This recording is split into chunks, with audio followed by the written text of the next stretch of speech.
কোন সবিকার?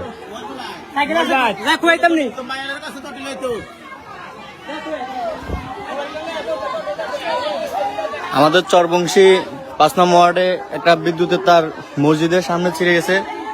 এখন এখানে একটা ছেলে কারেন্টের তার ধরে মারা গেছে। দর্শক, এই যে মৃত্যুর ঘটনাটা দেখলেন, এর দায় কার একটু দেখা যাক।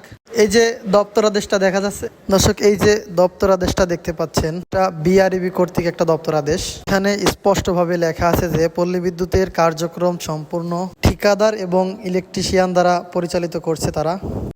বিদ্যুতের মতো এত ঝুঁকিপূর্ণ একটা কাজ এবং অনভিজ্ঞ লোক দ্বারা কিভাবে একটা প্রতিষ্ঠান পরিচালনা করতে পারে, এর সম্পূর্ণ দায় থাকবে পুরোপুরি এই বিআরইবির উপর।